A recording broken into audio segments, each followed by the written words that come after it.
Descubre conmigo cómo esto cambiará tu cerebro para siempre. Hablaremos sobre inteligencia emocional y cómo controlar las emociones. Por Joe Dispenza. Tenemos 3 cerebros que nos permiten pasar de pensar a hacer y a ser. Cada cerebro es una biocomputadora individual con su propia anatomía y sus propios circuitos, su propia fisiología y química, e incluso tienen su propia historia, así como su propio sentido del tiempo y el espacio. El primer cerebro, el neocórtex, es el cerebro más nuevo en la evolución, es una estructura en forma de nuez, que se asienta en el exterior con todos sus pliegues y valles. Es el más nuevo, el más evolucionado, y altamente especializado en los seres humanos. Justo debajo del neocórtex está lo que se llama el cerebro límbico, el cual es el cerebro químico, el cerebro emocional, o el cerebro de mamífero, es del tamaño de un limón, y es responsable de regular el orden químico interno. Justo en la parte posterior del tallo cerebral, está lo que se llama cerebelo, el cerebro reptiliano. Este es el cerebro más antiguo en la evolución, y es la sede de la mente subconsciente. Ahora, tu cerebro está formado por alrededor de 100.000 millones de neuronas. Para darte una idea, si tomas 100.000 millones de hojas de papel, y las apilas una encima de la otra, esta pila tendría 8.000 kilómetros de altura, es decir, la distancia de Los Ángeles a Londres.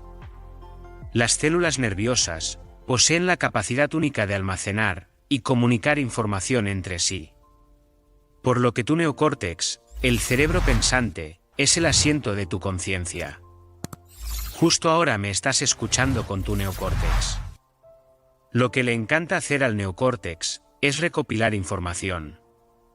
Y cada vez que aprendes algo nuevo, generas una nueva conexión sináptica en tu cerebro pensante. Eso es lo que significa aprender, forjar nuevas conexiones. Y cada vez que aprendes algo nuevo, tu cerebro cambia físicamente. Si lees un libro sobre cómo andar en bicicleta, o sobre cómo construir una casa para perros, o sobre cómo bailar salsa, o sobre cómo cocinar comida francesa, o sobre cómo tener éxito, o sobre cómo ser un mejor padre, etc., tu cerebro literalmente actualiza su hardware, para reflejar un nuevo nivel de mente. El principio en neurociencia dice que las células nerviosas que se activan al mismo tiempo, se conectan. Y a medida que comienzas a aprender nueva información, conectas biológicamente esa información a tu arquitectura cerebral. Si el aprender crea nuevas conexiones sinápticas, entonces recordar mantiene esas conexiones, y al igual que cualquier relación, mientras más comunicación haya, más conectados se sentirán. Y las neuronas son exactamente de la misma manera. Una vez que estas neuronas comienzan a activarse y conectarse unas a otras, en realidad forman redes, lo que los neurocientíficos llaman redes neuronales. Las redes neuronales son solo bandas de neuronas que se han activado y conectado para formar una comunidad de conexiones neurosinápticas. Pueden estar relacionadas con una idea, un concepto, una experiencia, un recuerdo, una habilidad, comportamiento o una acción. Pero estas redes en realidad tienen un componente electroquímico. Generamos más impulsos eléctricos en el cerebro en un día que todos los teléfonos celulares del planeta juntos. La definición neurocientífica de la mente es que la mente es el cerebro en acción, la mente es el cerebro en funcionamiento. La mente es lo que hace al cerebro. Y como tenemos 100.000 millones de neuronas ensambladas a la perfección, podemos hacer que el cerebro active diferentes secuencias, diferentes patrones y diferentes combinaciones. Y cada vez que hacemos que el cerebro funcione de manera diferente, cambiamos nuestra mente. Entonces, una vez que hayas entendido algo intelectualmente, teóricamente, filosóficamente, si tomas lo que intelectualmente aprendiste en tu cerebro pensante, y lo aplicas, lo personalizas, lo demuestras, significa que tendrás que modificar tu comportamiento de alguna manera, y si cambias tus acciones, y haces algo de manera diferente, tendrás una nueva experiencia. Cuando estés en medio de una experiencia, todo lo que ves, hueles, saboreas, sientes y escuchas, es información vital que tus 5 sentidos recolectan del entorno. Cuando comienzas a procesar toda esta información, y la mandas rápidamente a tu cerebro, las neuronas empiezan a organizarse en patrones. Y en el momento en el que esas neuronas encajan en su lugar, el cerebro libera una sustancia química, y esa sustancia química se le conoce como un sentimiento, o una emoción. Así que la experiencia enriquece neurológicamente los circuitos de tu cerebro, y luego produce una sustancia química que se libera en el segundo cerebro, llamado cerebro límbico, o cerebro emocional, para que puedas recordar tu primer beso, tu graduación, el nacimiento de tu primer hijo, para que puedas recordar haber terminado una maratón, o haber atrapado un pez en la costa de México, y luego haberlo llevado a casa y cocinarlo, y haber bebido un buen vino que sabe bien, y para que puedas recordar cómo se siente la brisa del mar en tu cara, y cómo se ve una puesta de sol. De tal manera, podríamos decir que fuiste modificado por esa experiencia. El problema es que no puedes recordar lo que cenaste anoche. Eso se debe a que la rutina adormece el cerebro. Un gran ejemplo de esto es que la mayoría de los estadounidenses pueden recordar exactamente dónde estaban el 11 de septiembre del 2001. Pueden decir con quién estaban, en qué momento del día, y qué estaban haciendo. Podemos decir que cuando estaban en medio de ese momento, o esa experiencia, todo lo que estaban viendo y escuchando, cambió su estado químico interno. En el momento en el que te sientes internamente modificado de alguna manera, tu cerebro se activa, y empiezas a prestar atención a quien sea, o lo que sea que causa eso. Ese evento por sí mismo se llama un recuerdo. Ahora, digamos que lees el libro, del perdón a la compasión, al amor incondicional, y que el libro te inspira tanto, que decides leerlo 2 veces. A medida que repasas, contemplas y reflexionas esta información en tu mente, comienzas a hacer que esas neuronas se formen en redes, para reflejar un nuevo nivel de mente. Luego te encuentras en la ducha pensando en ello, estás conduciendo hacia el trabajo, y estás contemplando estos conceptos, comienzas a hablar con tus amigos sobre lo que aprendes, y empiezas a desarrollar relaciones a largo plazo en esas neuronas. De repente, te estás moviendo por tu oficina diciendo cosas como, sabes, necesitas ser más compasivo, y le dices a alguien más, necesitas aprender a perdonar. Todos están impresionados con tu conocimiento, tocan la puerta de tu oficina, te piden que los administres, y de repente le estás resolviendo los problemas a todos, y las cosas están yendo realmente bien. De repente estás conduciendo a casa desde el trabajo, y recibes una llamada en tu teléfono celular, y es tu pareja, diciéndote que se le olvidó mencionar en la mañana que hoy es el cumpleaños de tu suegra, y hay una cena para celebrar.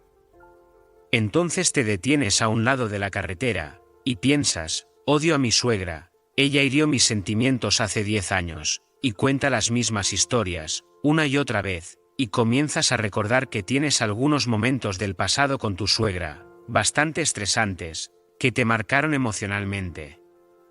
El estrés es cuando tu cuerpo pierde la homeostasis, cuando tu cuerpo se desequilibra. Cuando ves un león, comienzas a activar un sistema nervioso primitivo. Pero no necesariamente tiene que ser un león. Podrías producir exactamente el mismo efecto si ves a tu suegra. Ahora vayamos un paso más allá. Ni siquiera tiene que ser la apariencia física de tu suegra, puedes empezar a pensar en ciertas cosas, y activar la respuesta al estrés, solo con el pensamiento. Tu cuerpo es tu mente inconsciente, no conoce la diferencia entre la experiencia real que produce la emoción, y la emoción que fabricas solo con el pensamiento. El cuerpo cree que está viviendo esa experiencia.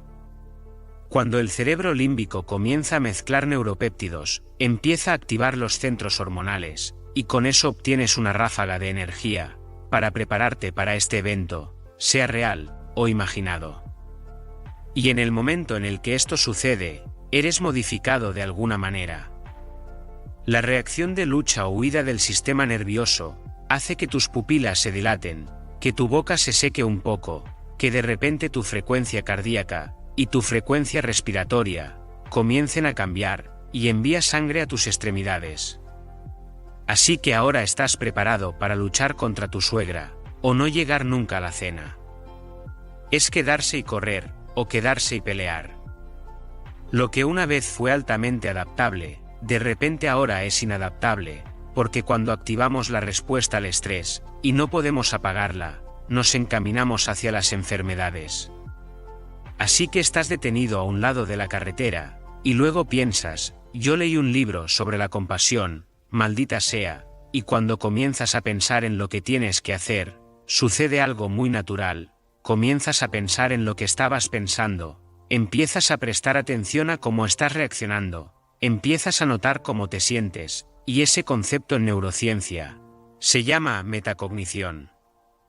Podemos observar quién estábamos siendo, y debido a ello, podemos modificar nuestros comportamientos para hacer un mejor trabajo en la vida.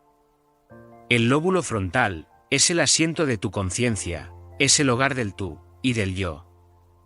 A medida que comienzas a pensar en quién ya no quieres ser, el lóbulo frontal, que actúa como un control de volumen, comienza a bajar el volumen de los circuitos en tu cerebro, que están conectados al antiguo yo. Mientras el lóbulo frontal comienza a silenciar esos circuitos que están conectados al antiguo nivel de mente, ese nivel de mente ya no se activa, y así te vuelves un observador en lugar de un participante. Así comienzas a silenciar esos circuitos, las células nerviosas que ya no se activan juntas, ya no se conectan unas a otras. De esta manera, comienzas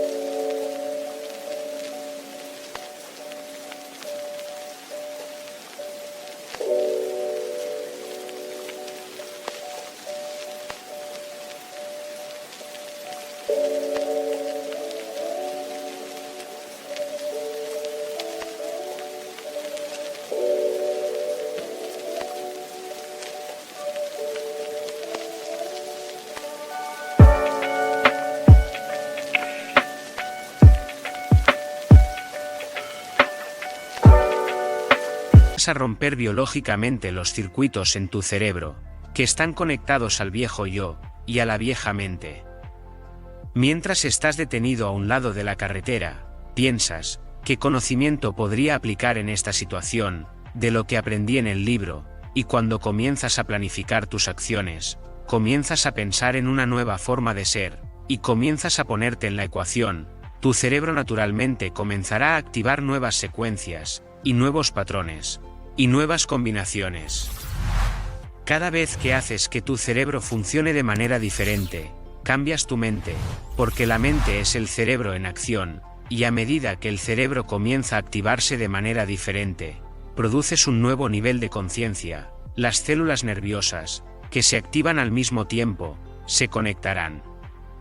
Así, comienzas a instalar un nuevo hardware neurológico, antes de la experiencia real, y tendrás circuitos instalados, para usarlos cuando llegues a esa cena. Entonces, cuando te preguntes, ¿qué es la compasión?, y comiences a recordar todas las cosas diferentes que aprendiste del libro, el lóbulo frontal, como un gran líder de orquesta sinfónica, comenzará a sincronizar esos circuitos. Comenzará a producir cierto nivel de coherencia, o cierto nivel de conciencia. Tu cerebro naturalmente creará un holograma, o una imagen, que luego se convertirá en la representación interna, de lo que vas a usar cuando llegues a esa cena. Eso se llama intención. Hay una mezcla muy única que ocurre microscópicamente entre diferentes circuitos en tu cerebro, cuando intentas detonar un nuevo pensamiento llamado compasión. Pero recuerda que has activado y conectado todos estos otros circuitos basados en los últimos 10 años, así que cuando comienzas a activar este nuevo pensamiento, todos estos otros pensamientos te dirán, tú odias a tu suegra, no quieres ir a esa cena, ¿por qué no empiezas mañana? Este no es un buen momento para hacer esto. Sin embargo, si persistes con cierta cantidad de amplitud, y pones tu atención en ese nuevo pensamiento, tarde o temprano, ese pensamiento será la voz más fuerte en tu cabeza, y cuando eso sucede, el cerebro tiene que sellar ese circuito, de una manera más permanente. Cuando el potencial de acción desactiva la neurona, desde la hendidura presináptica hasta la hendidura posináptica, hay un pegamento que sella el circuito llamado factor de crecimiento neuronal que viaja en la dirección opuesta. Pero solo hay una cierta cantidad de ese factor de crecimiento neuronal para circular, así que comienza a robar el pegamento de los circuitos vecinos, y cuando eso sucede, se va tu recuerdo de tu suegra, hiriendo tus sentimientos hace 10 años, se va la idea de que la odias, se va la impaciencia, se va la intolerancia. Y ahora la única señal que viaja a esa neurona es la compasión. Cada lugar donde una neurona se conecta con otra neurona, es un recuerdo. Cuando esto sucede, comienzas a podar biológica y neurológicamente los viejos recuerdos del viejo yo. Y esta es la ciencia de cambiar tu mente. Si quieres ver cómo se ve eso en tiempo real, desengánchate del viejo yo, reconéctate al nuevo yo. Puede suceder en solo unos momentos. Ahora, de regreso a la carretera, haces un giro en U, y te diriges a la cena, te recuerdas a ti mismo, quien ya no quieres ser.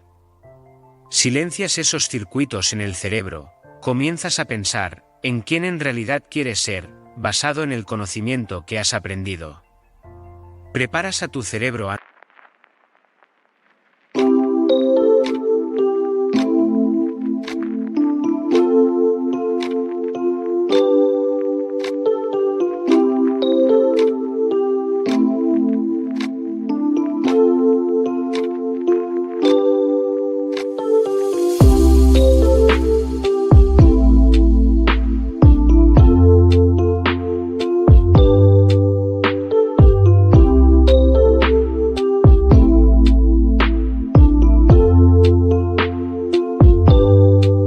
de la experiencia real, llegas a la cena, y haces que tus comportamientos coincidan con tus intenciones, que tus acciones sean iguales a tus pensamientos, haces que tu mente y cuerpo trabajen juntos, haces exactamente lo que dice el libro.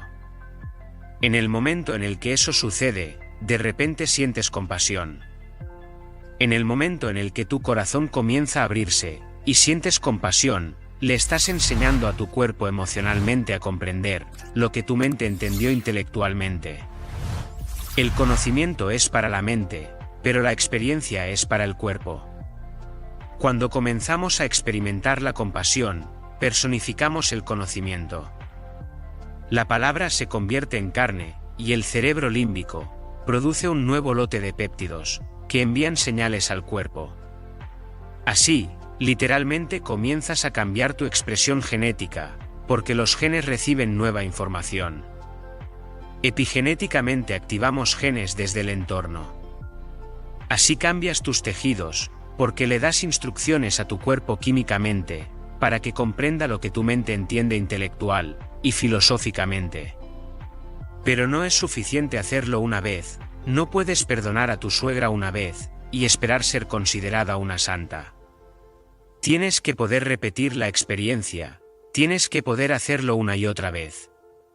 Tienes que hacerlo tantas veces, que ya no tengas que pensar en ello. Cuando lo haces una y otra vez, condicionas al cuerpo neuroquímicamente, para memorizar la compasión, así como también a la mente consciente. Y cuando eso sucede, cuando la mente y el cuerpo trabajan juntos, o cuando el cuerpo lo sabe tan bien, como la mente, ahí es cuando activas ese tercer cerebro llamado cerebelo, la semilla de tu mente subconsciente. Lo has practicado tantas veces, que sabes cómo, pero no podrías explicarlo, es mecánico, es instintivo, es fácil, es un hábito, es una habilidad, es un comportamiento automático. Cuando llegas a ese nivel de memorización, de un orden químico interno, un nivel tan innato en ti, que es quien eres, cuando llegas a ese punto, del que ninguna persona, ninguna cosa, ni ninguna experiencia, puede sacarte, ya que has mantenido un nivel de coherencia, estarás en un estado de ser. Entonces, la forma en la que transformamos el mundo, es transformándonos a nosotros mismos.